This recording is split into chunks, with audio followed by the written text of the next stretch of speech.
£700,000, 5 appearances, and a striker who was supposed to fire Wrexham into the Championship, now sitting on the bench watching his dream turn to dust.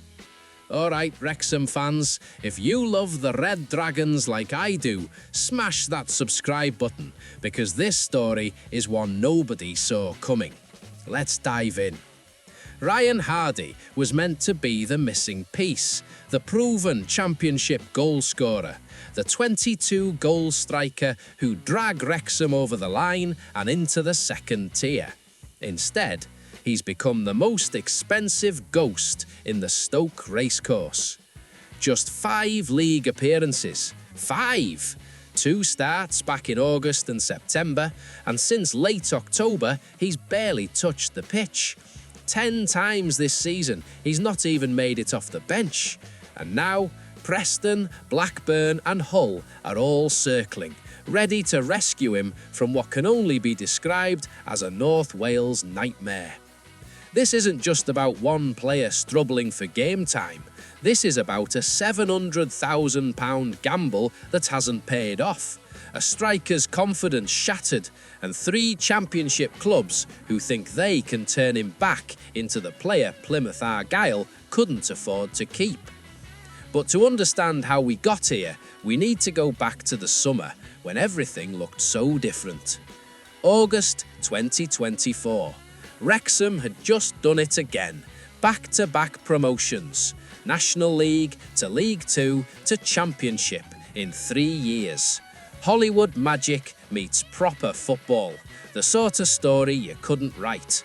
Ryan Reynolds and McElhenney had turned this club from a non-league side fighting for survival into a Championship outfit with the world watching. The summer window was massive. Wrexham weren't messing about. They knew the Championship would be a different beast entirely. Faster, stronger, more ruthless. So they backed Phil Parkinson, big time. In came Kiefer Moore from Bournemouth, a Welsh international with Premier League experience. Josh Windass arrived from Sheffield Wednesday, bringing Championship know-how and goals. Nathan Broadhead joined the party too, another proper threat. And then there was Ryan Hardy. Hardy had spent 5.5 years at Plymouth Argyle, 22 goals across 2 Championship seasons. The Scotsman was proven at this level. Plymouth had been relegated, yes, but Hardy had shown he could score in the second tier. His release clause was just £700,000, an absolute steal for a striker with his pedigree. Wrexham triggered it without hesitation. On paper, it made perfect sense. A striker who knew the Championship inside out, coming to a club with momentum, ambition, and the backing to push for another promotion. The racecourse faithful were buzzing. This was the sort of signing that screamed intent. But here's the thing nobody could have predicted. Sometimes the numbers don't tell the whole story. From the moment Hardy arrived, the competition was fierce. Moore, Windass, Broadhead, all established names, all fighting for starting spots. Even Sam Smith, who'd been part of the journey from League Two, was ahead of him in the pecking order. 17 Championship appearances for Smith compared to Hardy's 5. That says everything. Parkinson's system is clear.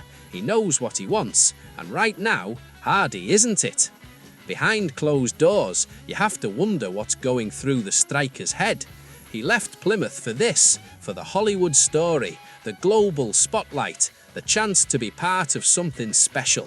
Instead, he's watching from the sidelines while others live his dream.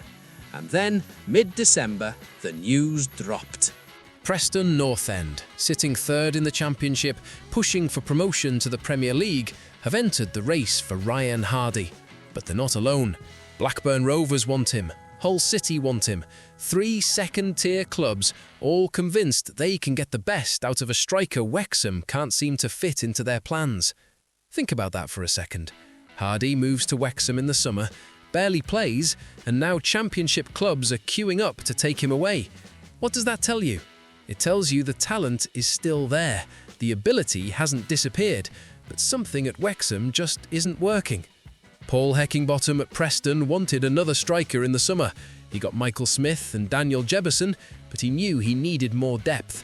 Now, with Milutin Osmic banned until late December and Will Keane still working his way back from injury, Hardy looks like the perfect solution. And here's the kicker. Preston face Wrexham on December 29th. Imagine that! Osmic returns for that very game, and by then, Hardy could already be negotiating his way out. The irony is almost poetic. But let's talk about what this really means. Hardy scored a brilliant goal against Preston back in August in the EFL Cup. They know what he can do, they've seen it firsthand.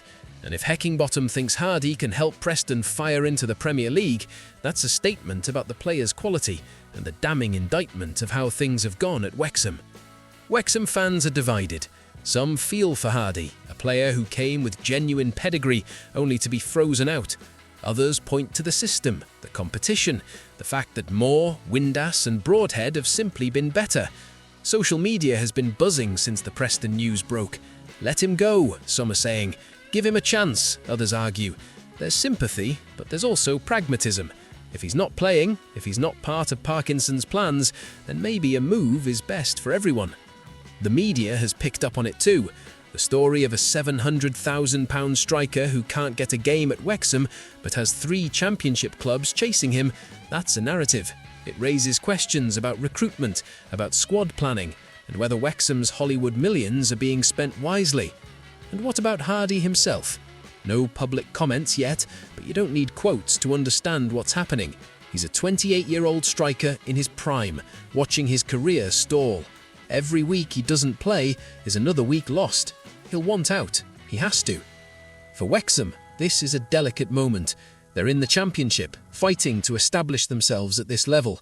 Letting Hardy go in January makes sense if he's not playing, but it also means admitting a £700,000 signing didn't work out.